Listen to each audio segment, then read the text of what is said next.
Halo guys, dengan Mimin di sini. Oke, kita lanjutkan manhwa yang Mimin kasih judul Cekil yang dianggap remeh tapi OP di tangan orang yang sangat tepat. Ya, kita lanjutkan ke episode ke-7. Untuk uploadnya agak lama Min, ya mohon dimaafkan ya guys ya. Memang Mimin agak telat ini, nggak agak telat, emang telat banget ini ya. Jadi Mimin mohon maaf ya kepada teman-teman, dan ini Mimin juga minta maaf mungkin nanti di narasi pembawaannya itu banyak belibetnya, banyak banget belibetnya Mimin bawainnya, jadi Mimin mohon maaf. Dan ya, ini Mimin suguhkan seperti apa yang teman-teman minta, yaitu 1 jam lebih untuk episode kali ini, dan seterusnya akan seperti itu. Mimin usahakan 1 jam terus, oke? Dan jadi oke, langsung kita ke video, gasken bosku.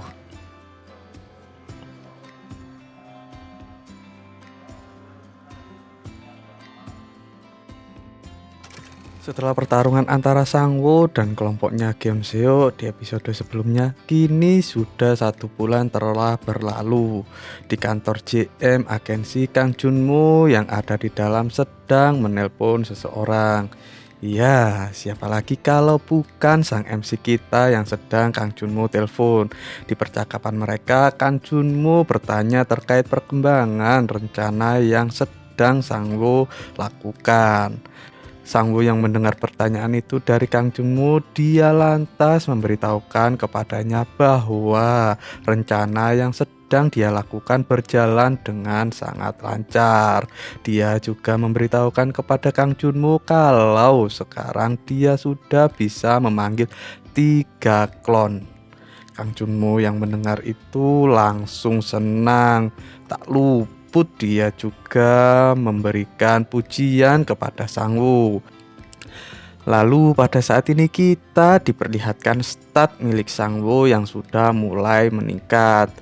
Di sana terlihat juga kalau sekarang klon Sangwoo sudah memiliki refleksi sebesar 53%, yang sebelumnya hanya 50%.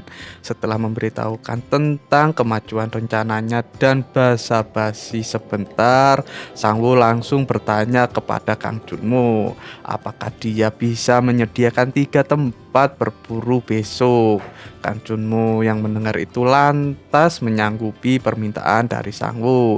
Dia juga bertanya jam berapa Sangwoo akan menyuruh klonnya untuk berburu.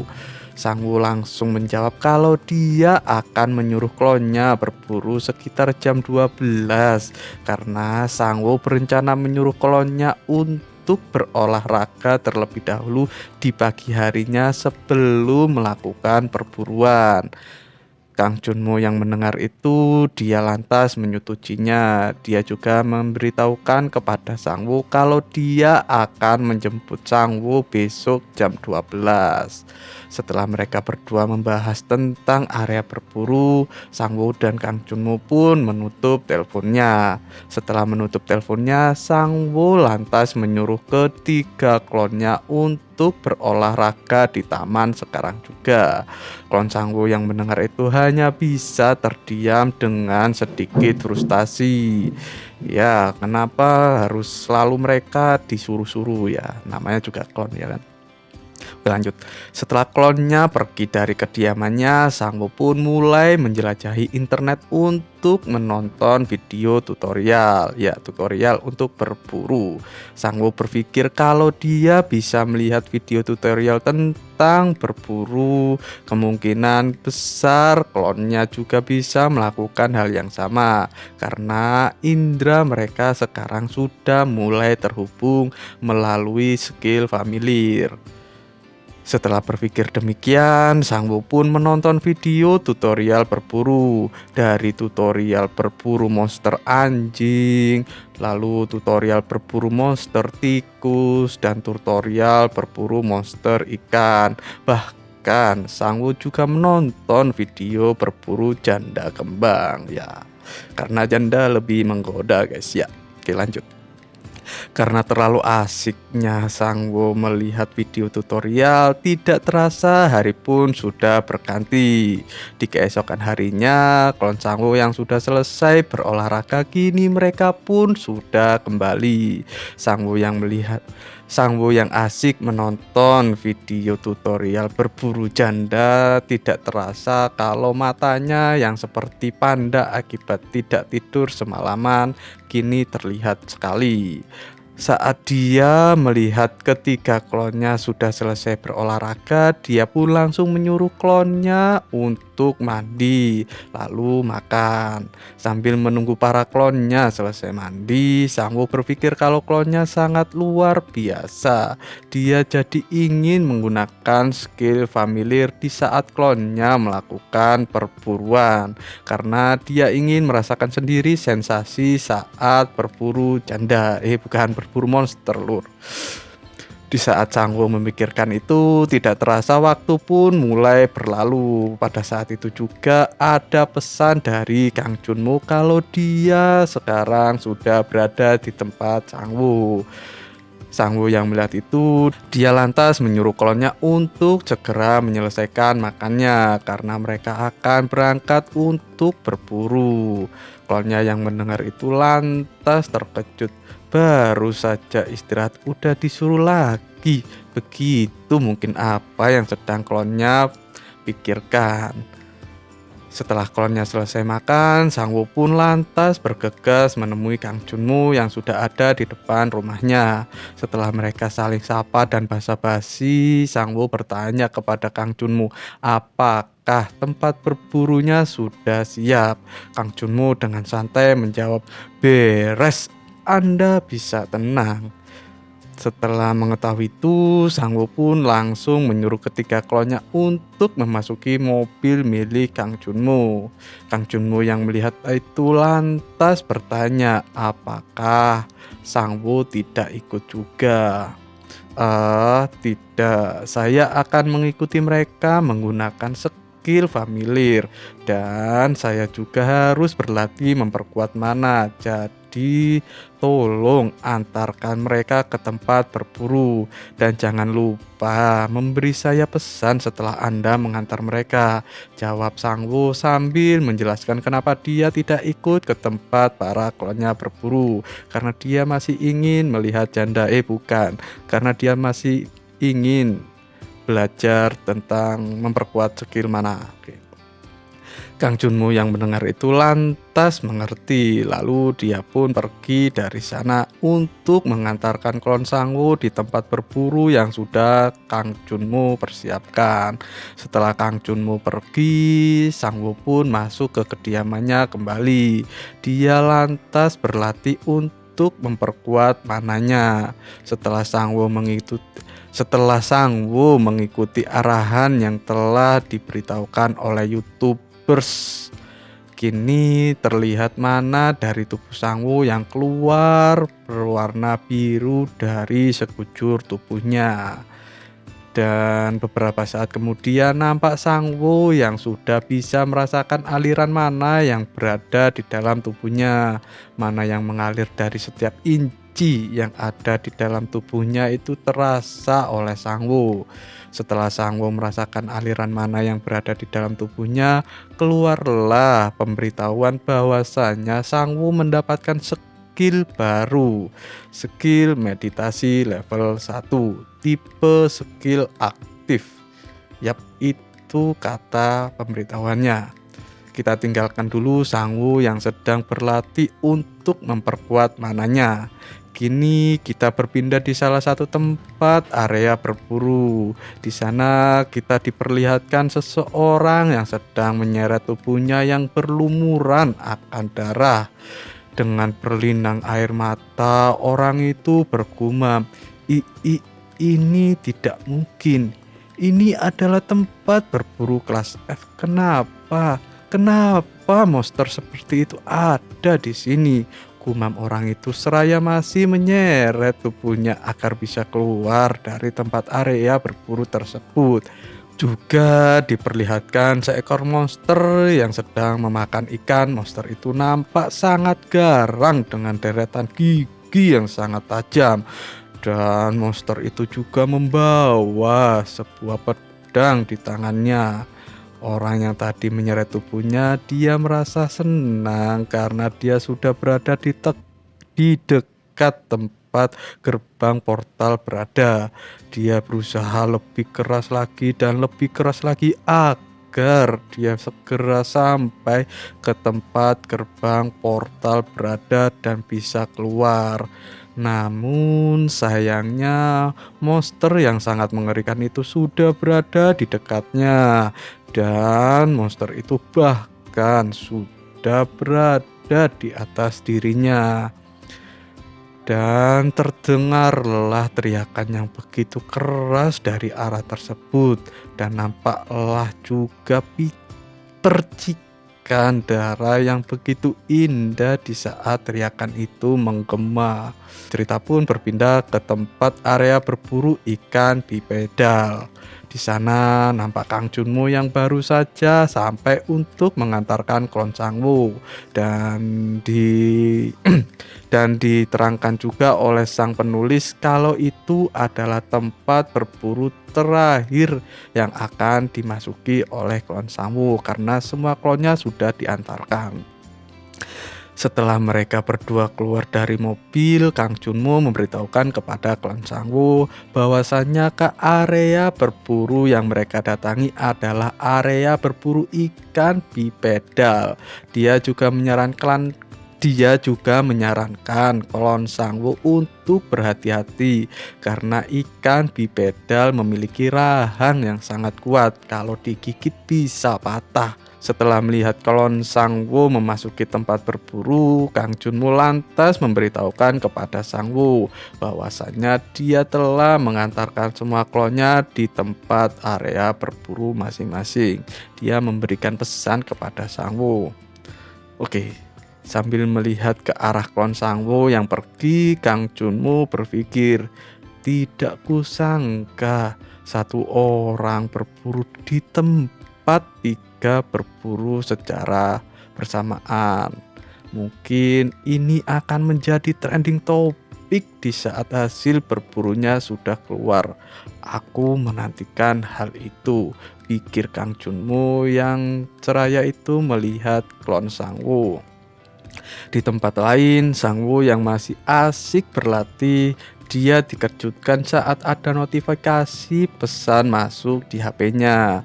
Setelah mengetahui kalau itu adalah pesan dari Kang Junmo, Sangwoo pun ingin segera menggunakan skill familiar miliknya untuk melihat di saat klonnya sedang berburu. Tanpa basa-basi, Sangwoo pun langsung menggunakan skill familiarnya. Dan nampaklah monster tikus yang baru saja ditikam. Sangwoo yang baru saja masuk ke pikiran klonnya, dia lantas terkejut saat melihat hal tersebut. Anjir, bikin kaget saja nih. Setelah melihat kalau dia sedang memasuki tubuh nomor 1, dia pun berpikir apakah strategi yang diberikan oleh video tutorial sangat berguna. Di saat Sangwoo memikirkan itu, nampak banyak sekali monster tikus yang sedang bergegas ke arahnya. Klon Sangwoo yang melihat itu, dia lantas bersiap-siap akan menyerang. Diperlihatkan Sangwoo yang sedang mengingat video tutorial berburu monster tikus. Di sana orang itu sedang menjelaskan.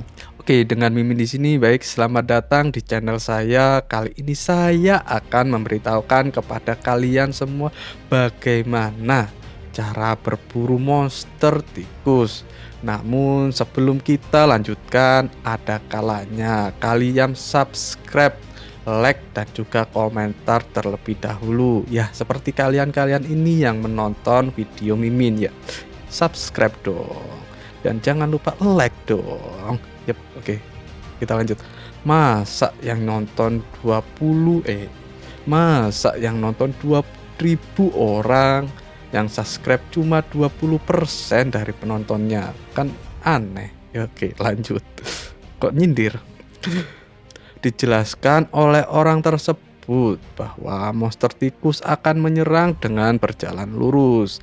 Hunter hanya perlu menembaki mereka, namun di saat ada monster tikus yang sudah mendekat, Hunter hanya perlu menyerang daerah tengkuk monster tikus itu karena area leher mereka sangatlah keras. Karena dialognya yang sangat panjang, jadi ya intinya seperti itulah ya. Dan video tutorial yang sedang Sangwo lihat sebelumnya telah selesai. Setelah Sangwo mengingat video tutorial itu, pada saat ini nampak klon Sangwo yang sudah menyerang monster tikus itu menggunakan pistol. Dan nampak juga monster tikus yang tulangnya retak akibat serangan dari klon Sangwo. Kita tinggalkan klon Sangwo yang sedang berburu monster tikus. Kini kita berpindah di tempat klon Sangwo yang lainnya. Di sana nampak klon Sangwo yang sedang berjalan menyusuri lembah yang terdapat bukit terjal di sekitarnya. Di saat klon Sangwo berjalan dengan sangat santai menyusuri di antara bukit-bukit terjal itu, tiba-tiba ada monster kalajengking yang sangat besar muncul di hadapannya. Klon Sangwo yang menyadari itu tanpa basa-basi dia lantas menebas ekor monster kalajengking tersebut. Setelah klon Sangwo menghabisi monster kalajengking tersebut, keluarlah pemberitahuan dari sistem.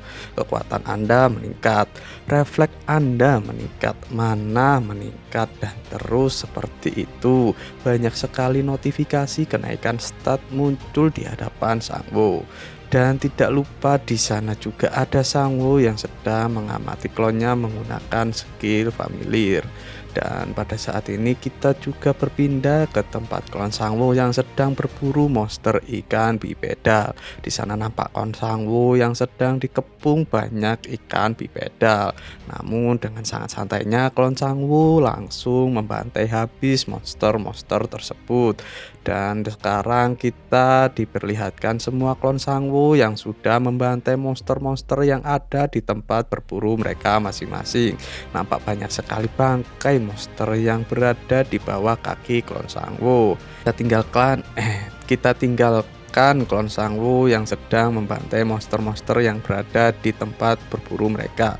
Sekarang kita berpindah di salah satu tempat area berburu. Di sana kita diperlihatkan dua orang hunter yang sedang melakukan party untuk berburu monster. Namun setelah mereka berdua menelusuri tempat berburu, mereka semakin heran karena dari tadi mereka berjalan tidak ada satupun monster yang mereka temui. Di saat mereka terus berjalan lebih jauh lagi, mereka berdua tiba-tiba dikejutkan dengan penampakan bangkai monster yang berada di depan mereka. Saat mereka melihat begitu banyaknya bangkai monster yang berada di depan mereka, mereka pun lantas senang dan bergegas untuk mengambil bangkai-bangkai monster itu untuk dijual sendiri. Kita dapat jackpot, teriak mereka berdua sambil membawa bangkai-bangkai monster yang berserakan tersebut. Kita tinggalkan kedua orang yang sedang mengambil bangkai-bangkai monster milik Sangwo. Kini kita berpindah di tempat klon Sangwo yang berbeda di tempat berburu monster ikan bipedal.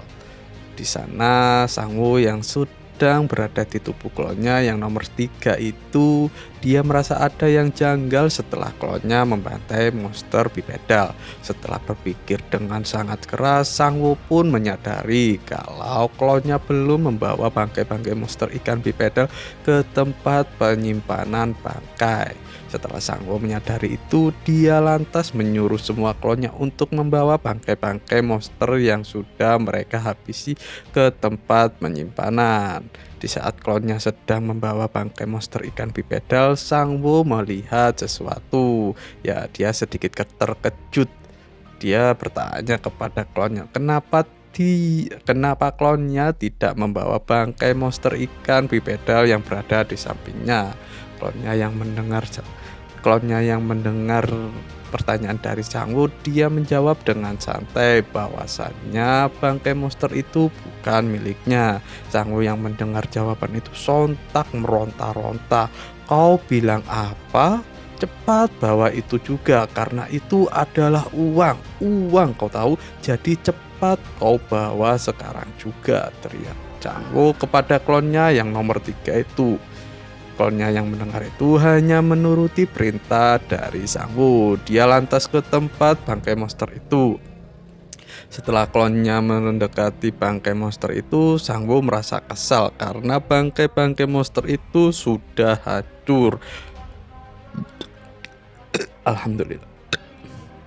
Setelah klon Sangwoo menyentuh bangkai monster tersebut, sarung tangan yang dia kenakan langsung meleleh. Ini bukan monster ikan bipedal. Apakah kita akan membawanya juga, Tuan? Tanya klon Sangwoo yang melihat sarung tangannya yang meleleh setelah menyentuh bangkai monster tersebut. Di saat klon Sangwoo memeriksa lagi bangkai-bangkai monster tersebut, terdengar suara dari dekatnya. Klon Sangwoo yang menyadari ada pergerakan di sekitarnya, dia lantas bersiap-siap akan bertarung. Setelah beberapa saat waspada, tiba-tiba ada suara benda jatuh di samping nomor 3. Nomor 3 yang menyadari itu, dia lantas menembaki benda itu secara refleks. Namun itu hanyalah kepala dari monster ikan yang dilemparkan. Dan di saat itu juga ada monster ikan yang sangat besar berada tepat di belakang nomor 3. Nomor 3 yang sudah menyadari ada sesuatu di belakangnya, dia dengan refleks hendak berbalik dan menyerang. Namun slas, tangan nomor 3 pun terputus pada saat itu juga. Sangwoo yang berada di kesadaran nomor 3 juga merasakan apa yang klonnya itu rasakan. Dia lantas menjerit kesakitan akibat tangan nomor 3 yang terputus. Dikarenakan rasa sakitnya yang tersebut, Sangwoo pun langsung kembali ke tubuhnya dengan sendirinya. Nah, Sangwoo putus koneksinya langsung. Nampak Sangwoo yang sangat ketakutan setelah ia kembali ke tubuhnya sendiri. Dia masih merasakan sensasi di saat nomor 3 tangannya terputus. Dia semakin ketakutan saat melihat dan merasakan tangannya sendiri yang masih merasakan sensasi-sensasi tersebut. Namun setelah beberapa saat Sangwoo meratapi hal tersebut, dia lantas membuat keputusan. Dia langsung menelpon Kang Junmo, lalu dia meminta Kang Junmo untuk menjemput klonnya nomor 1 dan nomor 2 untuk pergi ke tempat area berburu klonnya yang nomor 3.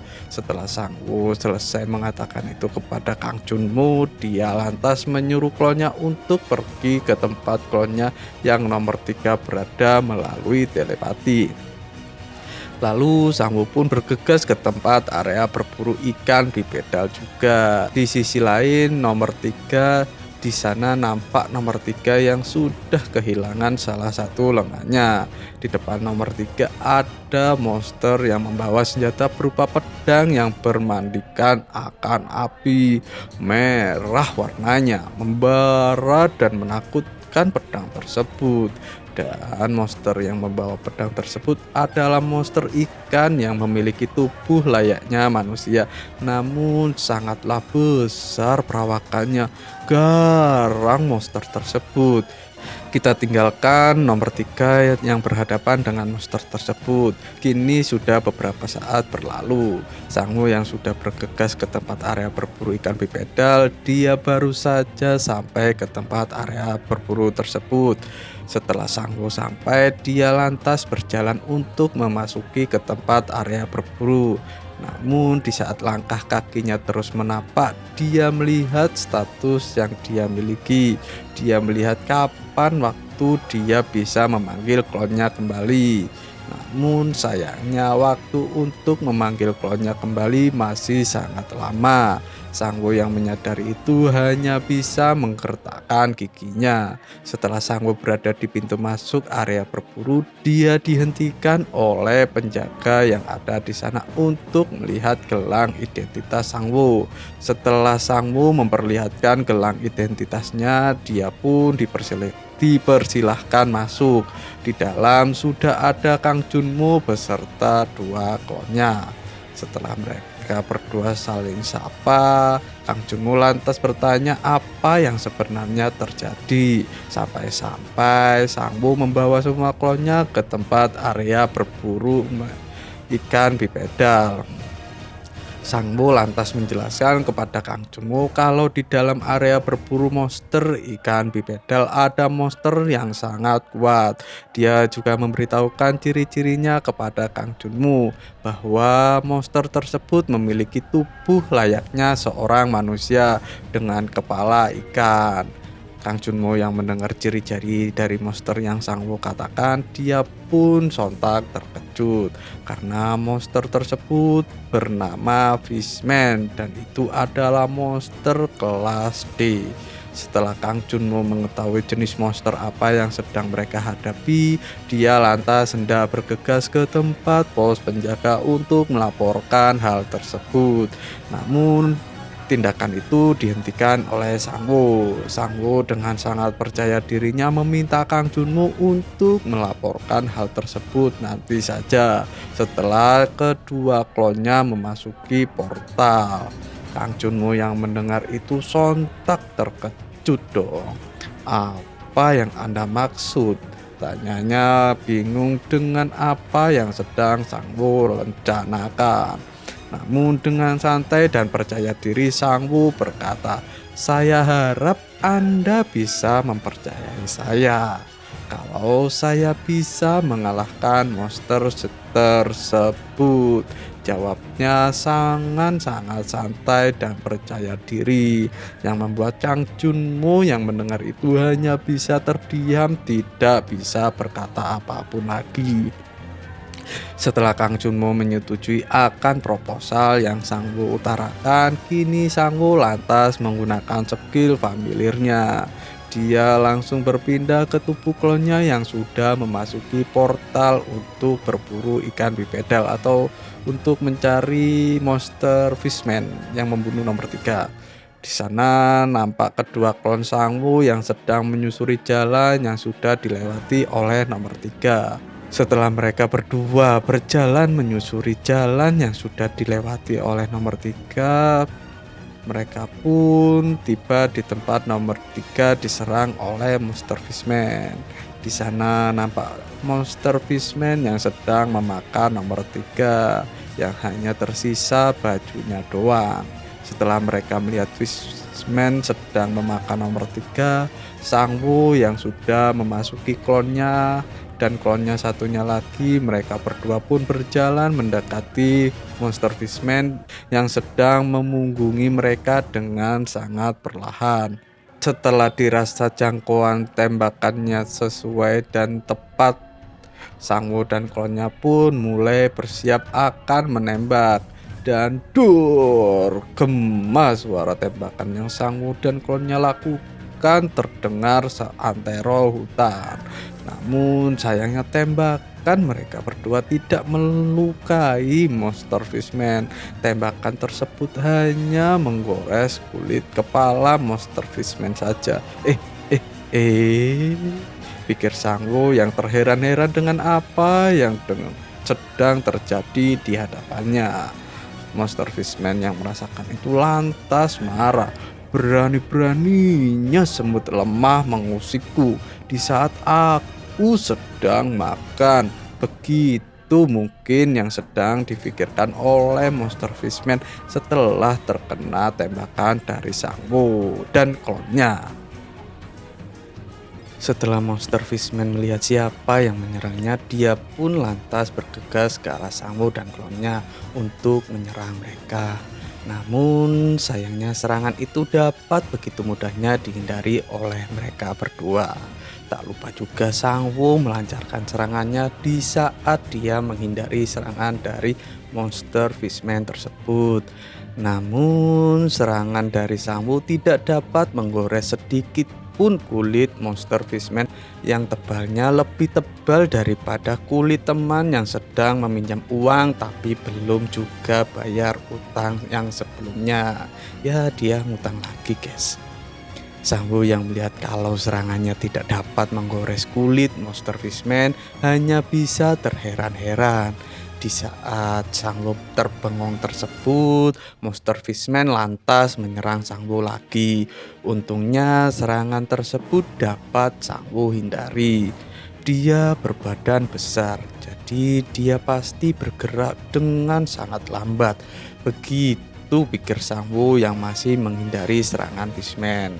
Dan jelas tebasan pembelah janda pun dilaksanakan oleh Monster Fishman begitu cepatnya, yang ternyata pemikiran Sang Wu sangatlah salah kaprah. Setelah mengetahui kalau Monster Fishman memiliki serangan yang begitu kuat dan cepat, Sang Wu pun lantas menyerang lagi ke arah Monster Fishman di saat dia memiliki kesempatan. Namun serangan dari Sang Wu dan klonnya begitu mudahnya ditangkis menggunakan tangannya. Sang Wu yang melihat serangannya barusan masih tidak mempan terhadap Monster Fishman, dia semakin kebingungan. Di saat Sang Wu kebingungan tersebut, Monster Fishman sudah bersiap akan menyerang balik. Dan bam, suara hantaman keras menggema kala itu di saat klon Sang Wu terkena serangan tinju pemikat janda. Oke, Mimin jelaskan dulu ya guys ya. Klon Sang Wu yang memakai topi adalah nomor 1 yang sekarang sedang Sang Wu kendalikan. Sedangkan yang memakai tudung atau apa itu ya, ya itulah ya, rompi atau apa itu adalah nomor 2 dan itu bergerak secara mandiri. Oke, jelaskan? Kalau ya jelas, kita lanjut. Sang Wu yang melihat klonnya terkena serangan dari Monster Fishman, dia mulai panik karena Monster Fishman sangatlah kuat dan kulitnya tebal. Namun di saat kepanikan tersebut, Sang Wu menyadari bahwa serangannya yang pertama kali bukan tidak berguna, namun itu membuat goresan di kulit Monster Fishman yang begitu tebal. Sang Wu yang menyadari itu, dia pun lantas mencobanya lagi. Dan benar saja, tembakannya yang dia targetkan ke bekas luka yang dimiliki Monster Fishman itu memang berhasil menambah lukanya semakin parah. Sang Wu yang melihat itu berhasil, dia pun langsung senang. Dia merasa memiliki harapan untuk mengalahkan Monster Fishman yang berada di kelas D tersebut. Dan tanpa basa-basi, Sang Wu dan klonnya lantas menghujani serangan ke tubuh Monster Fishman yang terdapat luka. Setelah tubuh Monster Fishman mulai mendapatkan lebih banyak luka, tiba-tiba pedang yang ia bawa mengeluarkan aura berwarna kuning keorenan. Nampak sangar pedang tersebut. Setelah pedangnya mengeluarkan energi tersebut, dia pun lantas menyerang ke arah Sang Wu lagi. Sang Wu yang masih belum siap hanya bisa menangkisnya dengan terburu-buru. Dan bang, Sang Wu pun terhempas saat menangkis serangan tersebut. Muncrat darah dari mulutnya. Apa-apaan ini, pikir Sang Wu yang terkejut saat merasakan serangan Monster Fishman yang sudah semakin kuat. Setelah melihat sejenak dengan apa yang sebenarnya terjadi, Sang Wu pun menyadari bahwa kekuatan Monster Fishman bertambah kuat akibat pedang yang Monster Fishman bawa menyerap darah si pengguna, semacam buff lah ya. Sang Wu yang menyadari itu, dia pun mengira kalau Fishman sekarang sudah terluka sangat parah. Jadi tanpa basa-basi dia lantas menyerang lagi.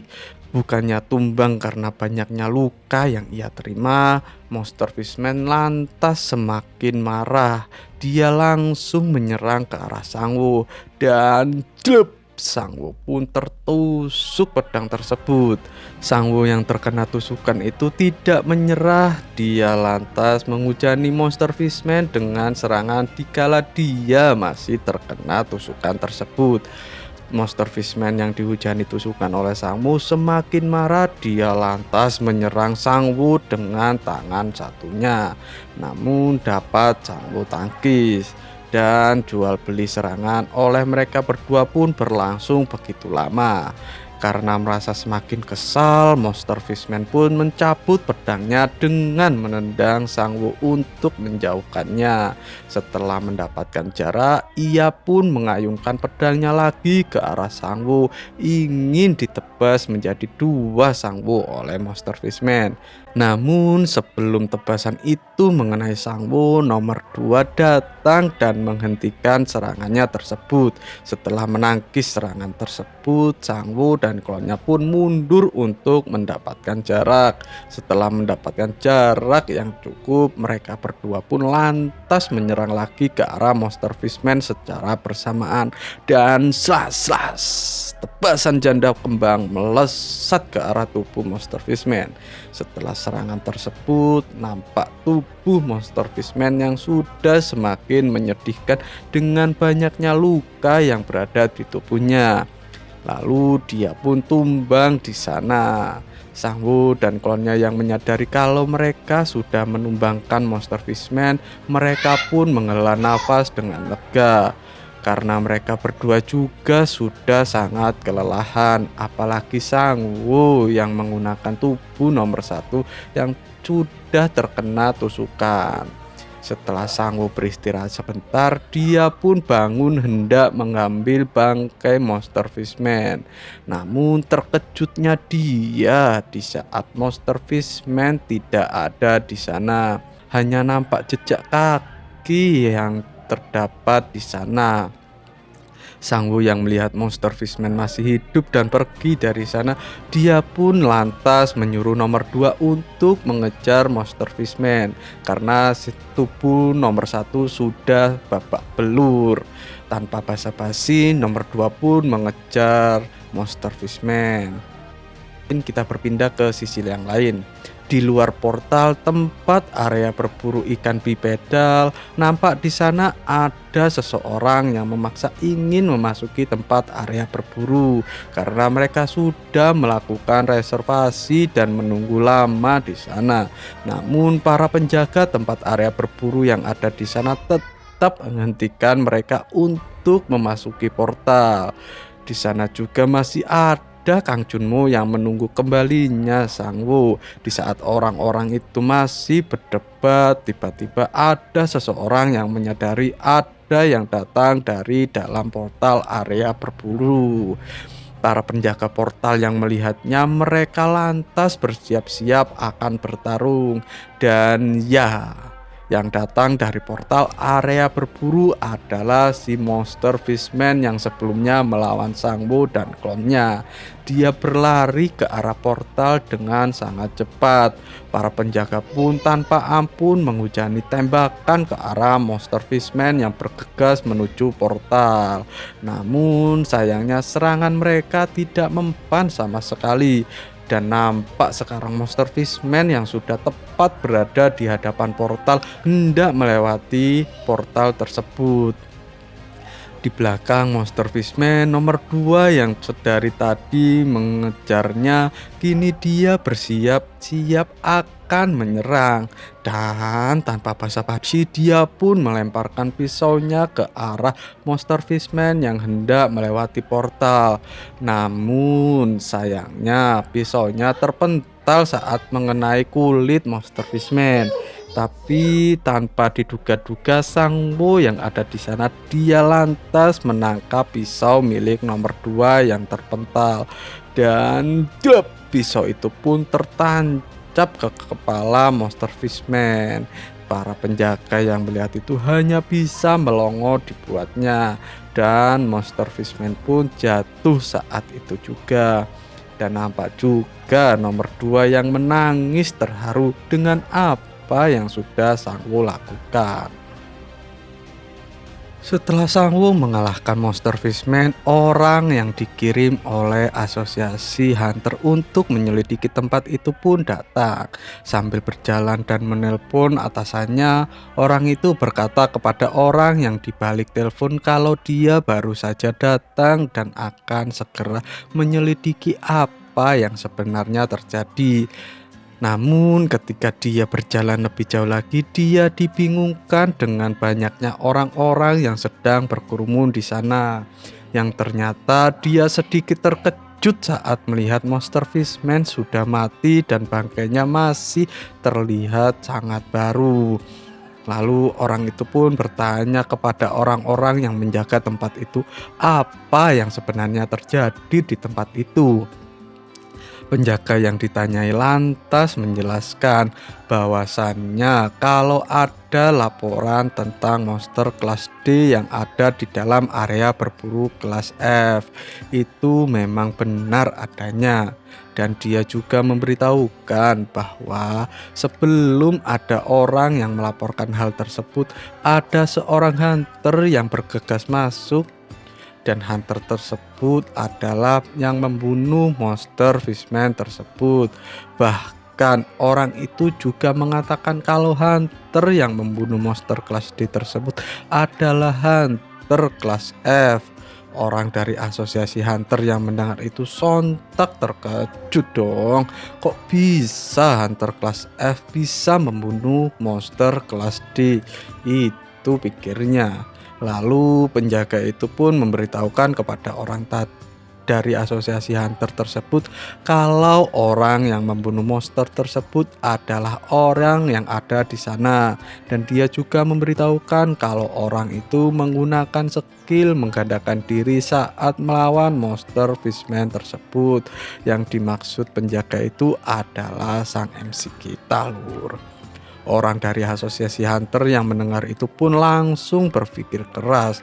Tidak kusangka hunter kelas F bisa mengalahkan monster kelas D, dan dia bahkan tidak menggunakan senjata khusus, namun dia malah menyerang monster tersebut dengan memfokuskan serangannya di satu titik.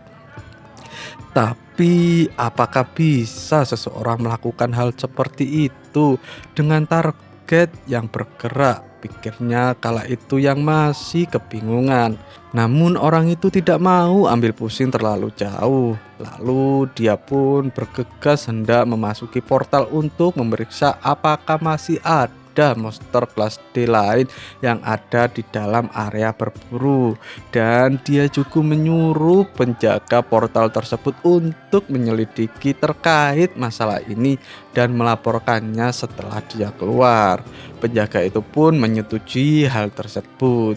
Setelah orang itu memasuki portal, kini kita diperlihatkan Sangwoo yang mendapatkan pemberitahuan kalau dia mendapatkan beberapa skill baru, dan deretan pemberitahuan itu pun terus menerus keluar di hadapan Sangwoo. Sangwoo yang melihat kalau dia mendapatkan banyak skill setelah mengalahkan monster kelas D pun dia terkejut. Namun di sana nampak klon Sangwoo yang sangat mengenaskan, apalagi si nomor satu yang tadi terkena tusukan. Nampak dia yang sudah dibalut akan perban di sekujur tubuhnya. Kang Junmo yang melihat keadaan klon Sangwoo, dia bertanya apakah klon Sangwoo baik-baik saja.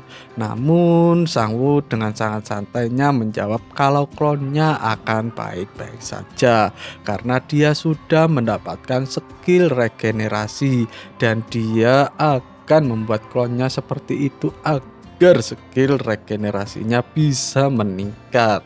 Kang Junmo yang mendengar itu hanya bisa terdiam, tidak bisa lagi berkata-kata. Mungkin dalam pikirannya dia berkata, apakah orang ini psikopat? Sudah jelas klonnya sangat menyedihkan seperti itu, masih saja dibiarkan. Lalu Sangwoo dan Kang Junmo pun mengobrol banyak hal, dan di sana tak luput Kang Junmo memuji akan apa yang sudah Sangwoo lakukan. Di sela-sela percakapan mereka, Sangwoo mengingat sesuatu. Lalu dia pun bergegas ke arah bangkai monster itu berada. Dia hendak mengambil pedang yang sebelumnya digunakan oleh monster fishman. Namun sebelum Sangwoo memegang pedang tersebut, Kang Junmo menghentikan tindakan dari Sangwoo. Dia menyarankan agar Sangwoo membiarkan klonnya untuk mengambil pedang tersebut karena dia takut ada kutukan di dalam pedang itu. Sangwoo yang mendengar itu lantas kebingungan. Namun dia tetap menyetujui saran dari Kang Junmo. Kang Junmo juga memberitahukan kepada Sang Woo kalau pedang tersebut bisa seharga 100 juta won kalau dijual. Sang Woo yang mendengar itu sontak menjadi autis karena sangat histerisnya. Setelah mengetahui hal tersebut, Sang Woo pun hendak memberitahukan kepada Kang Junmo barang apa lagi yang sudah dia dapatkan dari berburu monster fishman. Dia mengeluarkan sebuah batu kristal berwarna merah, lalu dia bertanya kepada Kang Junmo dengan sangat bersemangat apakah batu itu juga berharga mahal. Kang Junmo yang melihat batu itu sontak terkejut karena batu itu adalah batu permata kualitas rendah. Namun batu itu sangatlah tidak berguna bagi manusia, jadi tidak berharga. Dengan canggung, Kang Junmo pun memberitahukan kepada Sang Woo bahwa batu permata itu sangatlah murah kalau dijual. Sang Woo yang mendengar itu lantas kecewa karena hal yang dia kira mahal malah murah saat akan dijual. Kang Junmo yang melihat reaksi Sang Woo, dia lantas memberitahukan kepada Sang Woo bahwa item lain yang Sang Woo dapatkan sangatlah mahal kalau dijual. Sang Woo yang mendengar itu pun langsung pulih, bersemangat lagi dia, dan dia pun mengucapkan terima kasih kepada Kang Junmo. Dia juga berpamitan kepada Kang Junmo untuk pulang terlebih dahulu. Singkat cerita, Sang Woo pun sudah sampai di kediamannya bersama kedua klonnya yang sangat menyedihkan. Setelah Sang Woo menyuruh kedua klonnya untuk beristirahat sejenak, dia lantas memanggil lagi nomor 3. Setelah nomor 3 dipanggil, Sang Woo pun menyuruh untuk pergi berolahraga. Setelah nomor 3 pergi, Sang Woo lantas berganti pakaian lalu dia duduk menghadap item yang sudah dia dapatkan. Yaitu dia melihat kedua item yang sudah dia dapatkan, pedang yang dipakai monster fishman sebelumnya dan batu permata berkualitas rendah. Setelah Sang Woo mencari informasi tentang batu permata kualitas rendah tersebut di internet, Sang Woo pun mengetahui kegunaan dari batu permata tersebut. Batu permata tersebut hanya bisa digunakan oleh makhluk yang dipanggil, dan makhluk itu akan mendapatkan buff dengan kenaikan stat 0,005 dan juga itu akan membuat makhluk panggilan menjadi monster setelah mengkonsumsi batu permata tersebut. Sang Woo yang sudah menyadari itu pun berpikir kalau klonnya menggunakan itu pasti akan baik-baik saja. Namun itu akan segera dia tepis karena dia takut kalau dirinya akan juga menjadi monster akibat efek dari klonnya yang mengkonsumsi batu permata tersebut. Lalu Sang Woo pun mengesampingkan batu permata tersebut. Dia lantas fokus dengan pedang yang ada di depannya itu. Karena Sang Woo mengingat apa yang sudah diperingatkan oleh Kang Junmo, dia lantas menyuruh klonnya untuk memegang pedang tersebut terlebih dahulu. Nomor 2 yang disuruh hanya bisa mematuhi perintah dari Sang Woo. Dia berjalan mendekati Sang Woo dengan bertatih-tatih. Setelah nomor 2 memegang dan mengangkat pedang tersebut, tidak terjadi apa-apa terhadapnya. Sang Woo yang melihat itu lantas bertanya-tanya apakah tidak terjadi sesuatu. Klonnya hanya memberitahukan kepada Sang Woo bahwa ada suara aneh yang terus berbicara setelah dia memegang pedang tersebut. Sang Woo yang penasaran pun lantas menggunakan skill familiar miliknya untuk memastikan, dan sontak terdengar suara yang sangat mengerikan. Bunuh, berikan aku darah, cepat, beri aku darah. Itu isi suara yang bergema saat memegang pedang tersebut. Sang Woo yang mendengar itu sontak memutuskan skill familiarnya dengan nomor 2. Sang Woo pun menyadari kenapa monster fishman menggila. Mungkin pedang itu yang membuatnya menjadi seperti itu. Lalu Sangwoo pun membuat keputusan untuk menggunakan pedang tersebut sebagai senjata sebelum dia menjualnya. Setelah Sangwoo mengatakan itu, tiba-tiba ada pemberitahuan kalau skill regenerasi miliknya sudah meningkat. Dia pun langsung melihat ke arah kedua klonnya yang menyedihkan setelah mengetahui pemberitahuan itu. Karena merasa kesal kalau klonnya sedang terluka dan tidak bisa berburu, Sangwoo pun mengajak kedua klonnya tersebut untuk berlatih pernafasan mana, dan hal itu mereka lakukan seharian penuh. Lalu kini sudah keesokan harinya. Kita sekarang berpindah di sebuah bangunan yang ramai akan anak muda.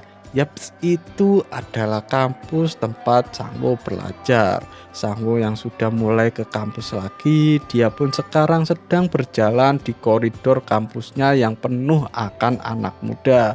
Dia berjalan terus menuju ke kelasnya.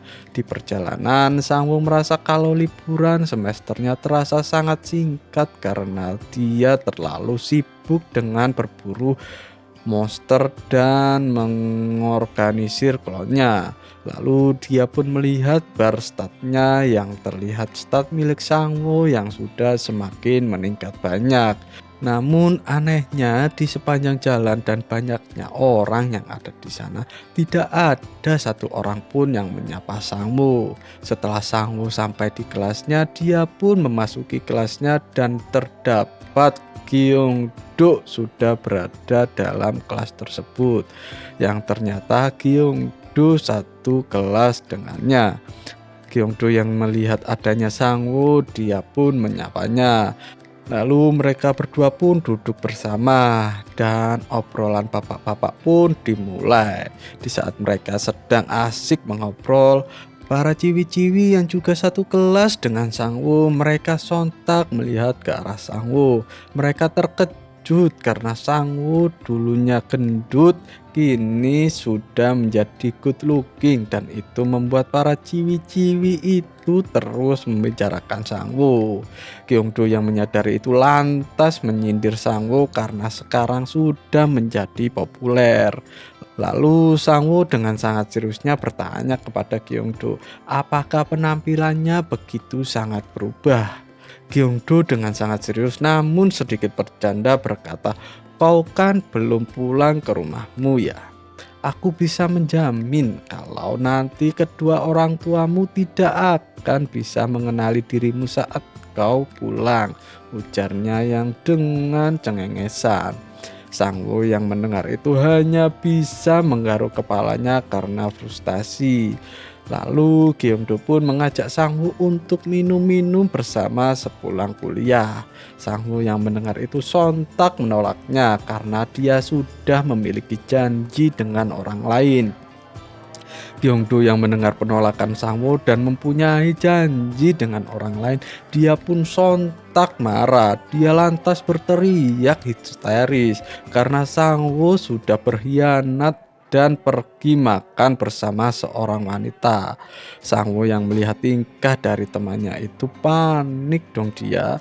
Dia meminta agar Gyeongdo untuk memberitahukan kepada temannya yang lain kalau dia tidak bisa ikut. Namun Gyeongdo langsung memberitahukan kepada Sangwoo bahwa teman-temannya yang lain sudah mendengarnya karena mereka sekarang ada di depan mereka. Kedua teman Sangwoo yang berada di depannya hanya bisa memasang muka yang bingung. Namun Gyeongdo terus-menerus berteriak kalau Sangwoo sudah mengkhianati mereka. Dan teriakan itu berhenti tak kalah saat guru yang mengajar sudah tiba dan kelas pun dimulai. Kita tinggalkan Sangwoo yang sedang belajar.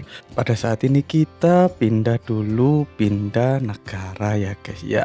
Di sini adalah gedung World Hunter Association atau Asosiasi Hunter Dunia yang disingkat WHA. Kita ikuti bahasa Inggrisnya aja, WHA, oke? Di dalam gedung WHA nampak banyak sekali orang-orang yang sedang sibuk di depan komputer mereka masing-masing.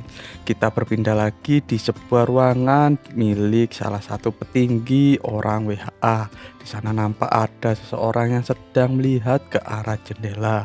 Namun di saat dia melihat keindahan yang ada di dunia luar, ada seseorang yang datang memberikan laporan bahwa sana Oracle, yaitu nama seseorang, meramalkan akan adanya sebuah bencana yang akan terjadi. Orang yang melihat ke arah jendela itu pun bertanya, "Bencana ya? Bencana apa itu?" Tanyanya dengan sangat santai seperti hal itu sudah bisa dia pikirkan. Dan orang itu adalah ketua WHA bernama Michael Harris. Orang yang memberikan laporan itu lantas memberitahukan kalau akan ada invasi monster berskala besar akan terjadi. Michael yang mendengar itu lantas bertanya, "Apakah kau sudah mengonfirmasi lokasi akan terjadinya invasi monster tersebut dan di tingkat apa monster yang akan menginvasi?" Tanyanya sembari tetap melihat ke luar jendela. Orang itu lantas menjawab kalau invasi monster berskala besar akan memungkinkan kemunculan monster kelas A. Dan dia juga memberitahukan bahwa sana bencana itu akan terjadi di semenanjung Korea. Sekarang kita berpindah lagi di Korea Selatan. Di suatu tempat kita diperlihatkan seseorang yang sedang terburu-buru akan menghadiri sebuah pertemuan. Nampak orang itu yang sangat lelah dengan mata yang layu, namun orang itu tetap datang ke tempat pertemuan. Di saat orang itu berjalan dengan sangat tergesa-gesa, tiba-tiba ada seorang wanita yang datang dan menyundul dirinya. Terkejut dong orang tersebut. Yuk kita perkenalkan dulu, wanita itu bernama Han Miho, ketua kuil Yulu, kuil peringkat ke-6 di Korea Selatan. Kita panggil Bu Han saja, oke? Setuju? Lanjut. Dan orang yang ditabrak bernama Park Won Tae, ketua kuil Kainus, kuil nomor 3 di Korea Selatan. Kita panggil Pak Park saja ya. Oke. Setelah mereka saling sapa dan berbincang sejenak, mereka berdua pun berjalan bersama ke sebuah ruangan. Di ruangan yang mereka tuju pada saat ini, mereka sudah sampai di sana. Di sana sudah banyak sekali orang yang hadir dengan tekanan yang sangat mencekam. Di sana juga ada Pak Sin yang datang. Apakah perlu Mimin perkenalkan lagi Pak Sin ini guys? Oke lah, kita perkenalkan lagi ya. Namanya adalah Shin Haeseong, ketua kuil Haeseong, kuil nomor 1 di Korea Selatan. Saat Pak Shin melihat Pak Park dan Bu Han, Pak Shin pun langsung menyapa mereka. Pak Park dan Bu Han yang melihat adanya Pak Shin di sana, mereka berdua sangat tidak nyaman. Pak Shin yang melihat Pak Park menghiraukan dirinya, dia lantas berkata, "Menara ruang bawah tanah Odin. Aku dengar tim 1 dari kuil Kainus mereka pergi ke tempat itu. Hehehe, apakah mereka berhasil?" Katanya dengan sedikit mengejek. Pak Pak yang mendengar itu sontak menoleh ke arahnya dengan tatapan yang sangat tajam, layaknya luka yang tak bisa disembuhkan. Pak Sin mengungkit hal tersebut. Orang-orang yang hadir di sana yang mendengar itu sontak terdiam dan nampak mereka yang sangat canggung. "Sudah cukup, hentikan omong kosong itu," ucap seseorang berambut putih yang bernama Kim Il-gon, ketua kuil Taeyang, kuil nomor 2 di Korea Selatan. Kita panggil Pak Kim. Namun Pak Pak tidak menghiraukan ucapan dari Pak Kim. "Aku dengar hasilnya kurang bagus ya." Hahaha. Maaf, sepertinya ingatanku buruk akhir-akhir ini, ucap Pak Sin yang sepertinya sedang mengejek Pak Park. Pak Pak yang mendengar itu semakin marah dan murka. Nampak keluar aura berwarna oranye dari sekujur tubuhnya, dan nampak pula tangannya yang sudah mulai panik akan melakukan tindakan. Buhan yang melihat itu sedikit tidak nyaman karena dia merasa kalau akan ada sebuah pertempuran sebentar lagi. Namun di saat itu juga ada seseorang yang datang, dan ya, datanglah seorang yang penampilannya seperti stikernya Saitama, namun memakai jenggot dan kumis berwarna putih ya lur. Oh, Baisong, ketua asosiasi hunter dari Asosiasi Hunter Korea Selatan, terang autor tentang identitas orang tersebut. Ya, kita panggil Pak Oh saja. Setelah Pak Oh datang, seketika suasana yang ada di sana hening dalam sekejap, dan Pak Pak pun duduk di tempat duduknya setelah dia meredam amarahnya.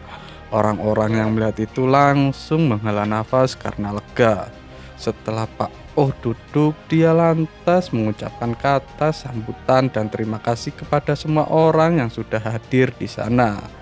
Lalu dia melanjutkan dengan menjelaskan kenapa dia meminta semua orang untuk hadir di pertemuan itu. Dia menjelaskan kepada semua orang bahwasannya WHA memberitahukan kepadanya kalau akan ada sebuah bencana berskala besar yang akan terjadi di semenanjung Korea. Tak luput juga dia meminta semua orang untuk berjaga-jaga akan terjadinya bencana. Salah seseorang yang hadir di sana bertanya di mana tempat lokasi spesifiknya bencana itu akan terjadi. Dengan sedikit canggung, Pak Oh menjawab kalau dia tidak diberitahukan lokasi spesifiknya bencana akan terjadi. Pak Kim yang mendengar itu lantas marah. Apa kau pikir kami harus menjaga semenanjung Korea untuk menunggu portalnya keluar? Kau kira kami tidak memiliki hal lain untuk dilakukan? Kata Pak Kim sambil menggebrak mejanya.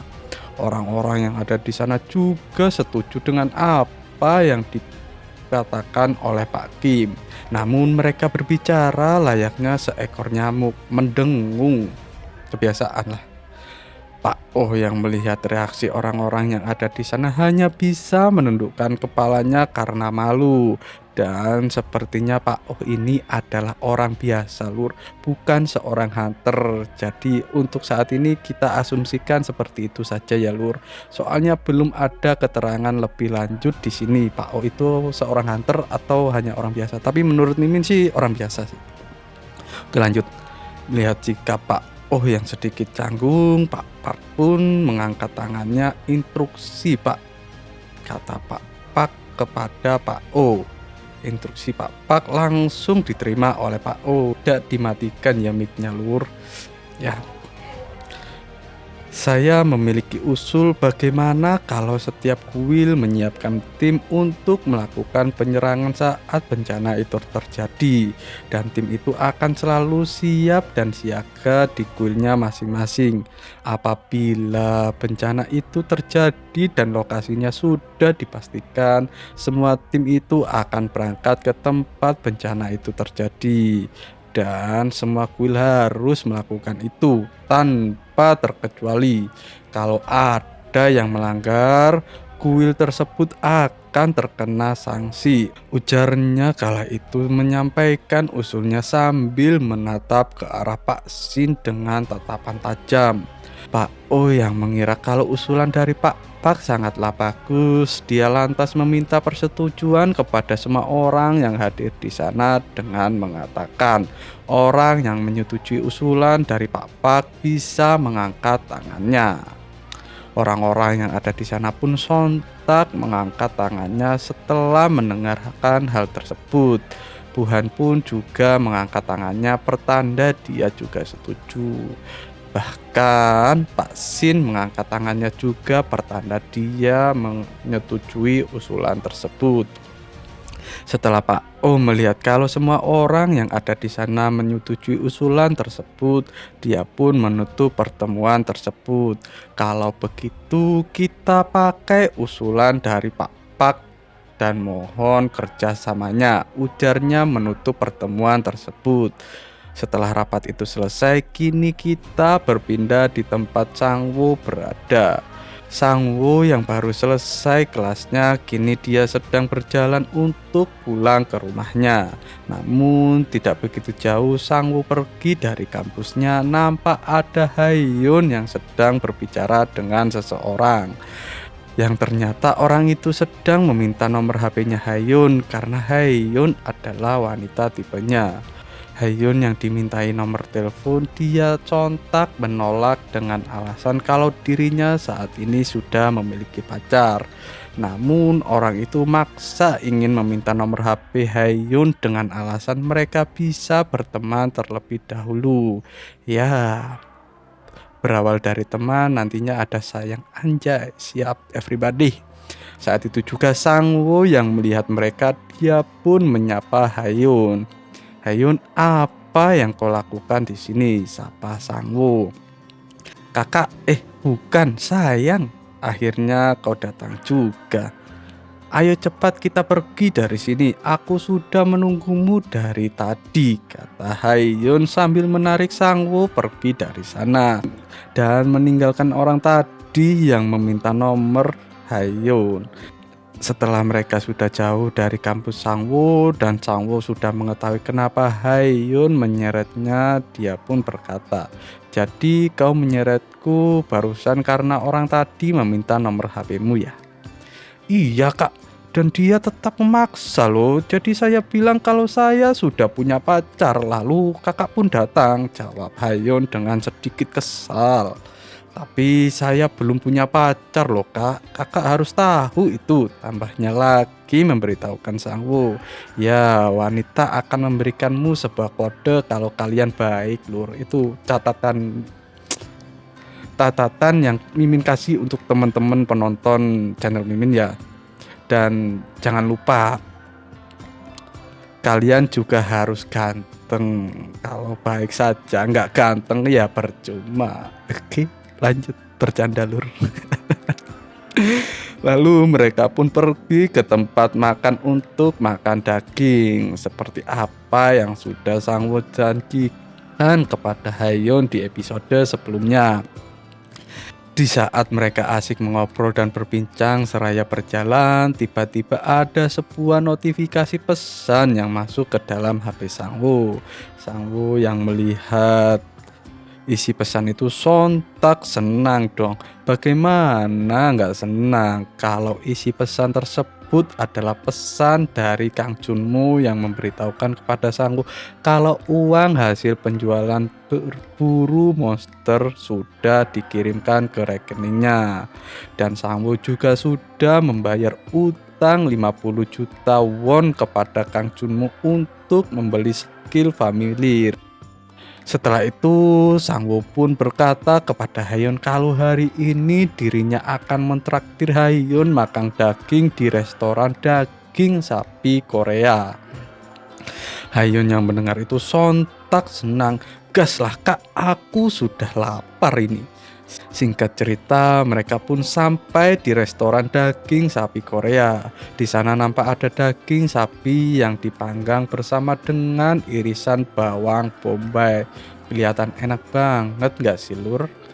Nampak juga Sangwoo dan Haeyun yang baru saja mencicipi daging panggang tersebut. Setelah mereka makan sekali, "Enak sekali. Wah, ini enak sekali," ujar mereka berdua dengan terus memakan daging sapi panggang tersebut dengan sangat lahapnya. Lalu Haeyun merasa tidak enak karena dia melihat harga daging sapi Korea yang tertulis di menu harga di sana, yaitu sebanyak 30.000 won per 100 gramnya. Kalau di Indonesia, kalau dirupiahkan sekitar 360.000 ya. Itu satu on atau 100 gram. Kalau 1 kilo berapa ya? Kak, bisa kalian cek lah ya. "Kak, apakah ini tidak masalah? Harganya mahal sekali loh," ujar Hayun yang tidak enak hati karena harganya sangat mahal. "Tak masalah, kau makan saja yang banyak, aku yang traktir," ujar Sangwoo dengan seriusnya supaya Hayun tidak khawatir. Lalu Sangwoo pun tambah 4 porsi lagi kepada orang yang bekerja di tempat restoran tersebut. Namun setelah Sangwoo memesan lagi, terdengar suara bising dari notifikasi pesan di HP setiap orang yang ada di restoran tersebut. Lalu diperlihatkan TV yang berhenti karena ada sebuah pemberitahuan. "Perhatian, perhatian. Kami himbaukan kepada semua masyarakat untuk memeriksa tempat evakuasi terdekat di tempat masing-masing. Karena sebentar lagi akan ada kabar kalau sebuah bencana invasi monster berskala besar akan terjadi. Perhatian, perhatian." Dan ya, pengumuman itu pun berlanjut seperti itu sampai 3 kali. Yang pastinya semua orang yang sudah ada di sana disuruh PSBB seperti saat COVID melanda. Sangwoo dan Haeyeon yang asik makan pun terkejut melihat pemberitahuan tersebut karena pemberitahuan itu datang secara tiba-tiba. Oke, kita tinggalkan Sangwoo yang terkejut dengan peringatan dari pemerintah. Kini kita diperlihatkan Gyeongdo dan kedua temannya Sangwoo. Biar enak, yang pakai kacamata kita panggil si kacamata. Sedangkan yang satunya kita panggil si pentol karena kan agak gundul lur. Setuju? Oke, lanjut. Gyeongdo yang masih marah sama Sangwoo yang sudah menolak diajak minum bersama dengannya. Dia sedari tadi mengoceh karena kesalnya dengan Sangwoo. Si kacamata yang melihat tingkah dari Gyeongdo, dia mencoba untuk menenangkannya dengan berkata, "Sudahlah, mungkin dia saat ini memang sedang ada janji. Kau bisa tenang." Namun setelah dia mengatakan itu, dia melihat Sangwoo yang sedang asik makan bersama dengan Haeyeon. Sontak dia juga marah-marah dong. "Dasar pengkhianat, kubunuh kau, berani-beraninya kau makan berdua dengan seorang wanita," ujarnya kala itu setelah melihat Sangwoo di sana. Si pentol yang melihat tingkah dari si kacamata pun sontak kaget. Dan pada saat itu juga mereka mendapatkan notifikasi pesan di HP mereka masing-masing. Gyeongdo yang menyadari ada pesan, dia pun melihat pesan yang ada di HP-nya, yang ternyata itu pesan dari pemerintah. Pesan itu mengatakan akan ada bencana yang akan terjadi di Semenanjung Korea. Setelah Gyeongdo melihat isi pesan tersebut, dia pun lantas melihat internet. Dan ya, benar saja, banyak sekali orang-orang yang mengeluh. Ada yang diusir saat bermain di warnet, tapi banyak orang yang tidak peduli dengan apa yang akan terjadi. Dan ada juga orang yang sedang rental PS, malah enak-enak malah diusir. Ya, di saat Gyeongdo melihat HP-nya, pada saat itu juga Sangwoo keluar dari restoran karena dia juga diusir oleh si pemilik restoran setelah adanya peringatan dari pemerintah. Sangwoo yang keluar dari restoran, dia melihat adanya Gyeongdo dan kedua temannya di sana. Lalu Sangwoo bertanya kepada mereka bertiga, sedang apa mereka di sana. Si pentol lantas menjawab kalau mereka tidak sengaja melihat Sangwoo sedang makan bersama wanita saat mereka akan melanjutkan putaran kedua. Sedangkan Gyeongdo bertanya, "Siapa wanita di sampingmu itu? Apakah dia pacarmu?" "Bukan, dia ini muridku dan aku mentraktirnya makan karena dia telah menolongku," jawab Sangwoo dengan sangat santai. Namun tidak dengan Haeyeon, dia sudah adem panas saat dikira dia adalah pacar Sangwoo. Ya, dia ngarep pengen jadi pacar Sangwoo sepertinya. Sang Wo pun memperkenalkan teman-temannya itu kepada Hayun dan sebaliknya. Hayun juga diperkenalkan kepada teman-temannya. Halo Kak, salam kenal. Saya Jang Hayun. Sapa Hayun kepada teman-temannya Sangwoo dengan sangat sopan.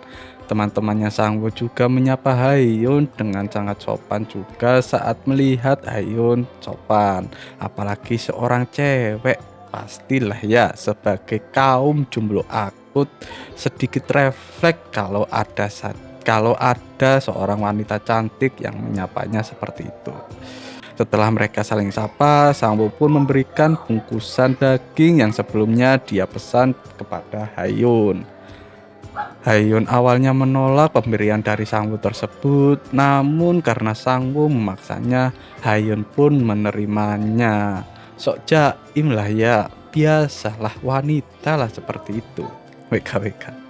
Hayun yang merasa kalau dia akan berpisah dengan Sang Woo, dia pun murung. Apakah tidak ada hal lain yang bisa kita lakukan lagi? Tanya Hayun sedikit berharap kepada Sang Woo. Sudahlah, kau pulang saja sekarang. Pasti orang tuamu sangat mengkhawatirkanmu. Jawab Sang Woo yang tidak peka atau sok nggak peka sih ya lur.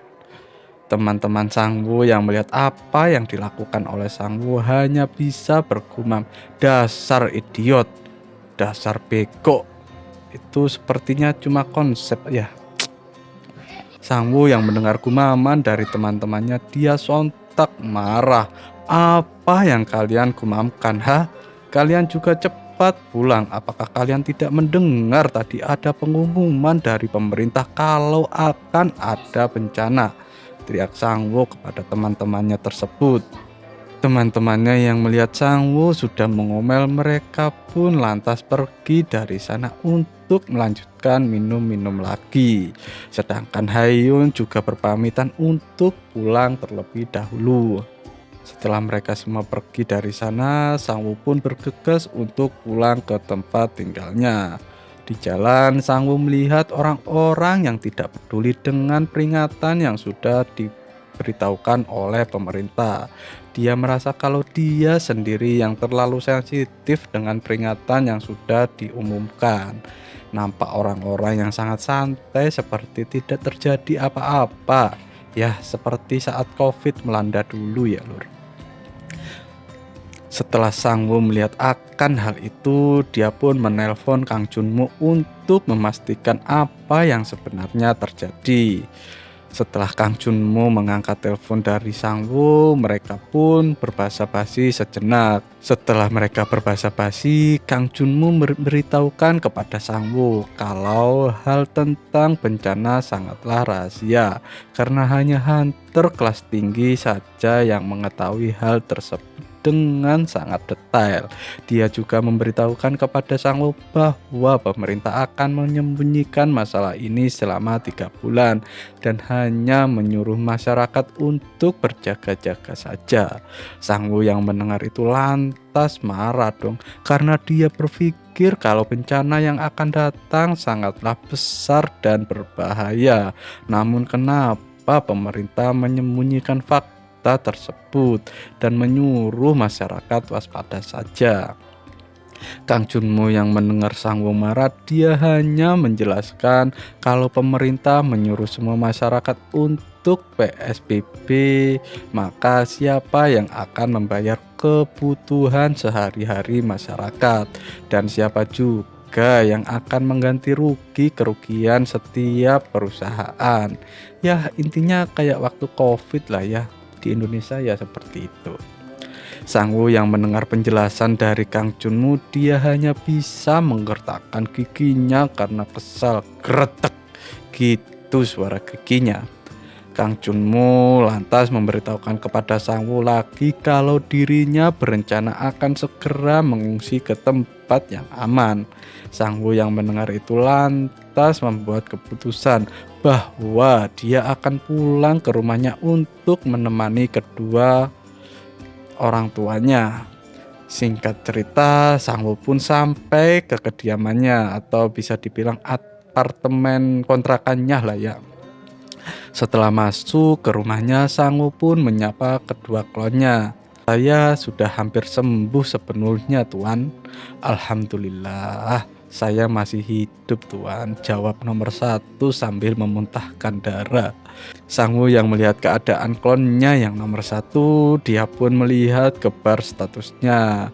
Dirasa kalau dia bisa memanggil lagi klonnya tersebut, baiklah, aku akan memanggil kembali nomor satu, ujarnya setelah melihat keadaan nomor satu yang menyedihkan. Nomor satu yang mendengar itu lantas senang. Lalu Sangwo pun memanggil kembali nomor satu. Setelah nomor satu memakai bajunya dan semua klonnya sudah berkumpul, Sangwo pun mengajak mereka untuk pergi ke rumah orang tuanya. Singkat cerita, Sangwo sudah sampai di depan pintu rumah kedua orang tuanya. Sepertinya sudah 3 bulan aku tidak pulang ke rumah, pikirnya kala itu saat hendak memencet bel pintu.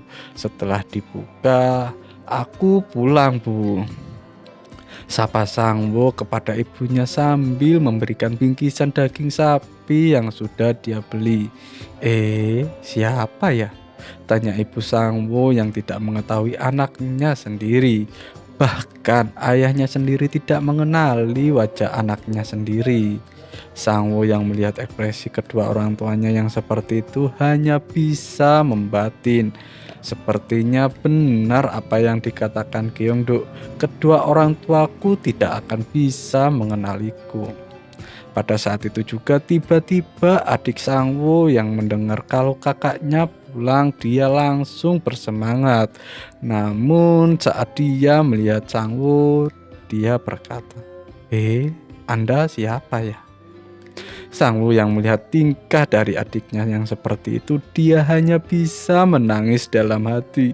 Memang sejauh itu ya perubahanku, sampai-sampai semua keluargaku tidak mengenaliku, pikir Sangwo yang sudah frustasi dengan sikap keluarganya yang tidak mengenali dirinya. Setelah ibu Sangwo mengetahui kalau Sangwo tidak datang sendiri, dia pun bertanya apakah orang-orang yang berada di belakang Sangwo adalah teman-temannya. Sangwo tidak menjawab, dia lantas menyuruh semua klonnya untuk membuka masker. Dan ya, kedua orang tua Sangwo sontak terkejut dong beserta adiknya. Soalnya semua klon Sangwo wajahnya memang mirip sih sama Sangwo. Singkat cerita, Sangwo pun sudah menjelaskan semuanya kepada kedua orang tuanya dan adiknya. Kalau ketiga orang itu adalah skill miliknya. Dia juga memberitahukan kepada keluarganya kalau dia adalah seorang hunter. Lalu ayahnya bertanya, apakah Sangwo juga berburu monster seperti kata orang kalau menjadi hunter? Sangwo dengan senyuman yang sangat ramah membenarkan ucapan dari ayahnya tersebut. Ibunya yang mendengar ucapan dari Sangwo lantas marah dan berkata, bukannya itu hal yang sangat berbahaya. Kenapa kau melakukan hal yang sangat berbahaya seperti itu? Sangwo yang melihat ibunya yang sangat marah, dia lantas menjelaskan dengan sangat panik kalau yang berburu bukanlah dirinya, melainkan klonnya. Dia hanya diam di rumah memantau klonnya. Setelah dijelaskan seperti itu, kedua orang tuanya pun lega. Lalu Sangwo pun bertanya kepada kedua orang tuanya, apakah mereka tidak mengungsi karena sudah ada peringatan dari pemerintah kalau akan ada sebuah bencana. Ayahnya hanya menjawab bahwa dirinya sudah berkemas kalau bencana terjadi, mereka bisa langsung mengungsi. Sangwo yang mendengar itu lantas berkata lagi, bukannya bencana bisa datang kapan saja, kenapa kita tidak mengungsi sekarang juga? Ayahnya lantas menjawab, besok ayah masih bekerja, jadi kita lihat-lihat dulu ya situasinya.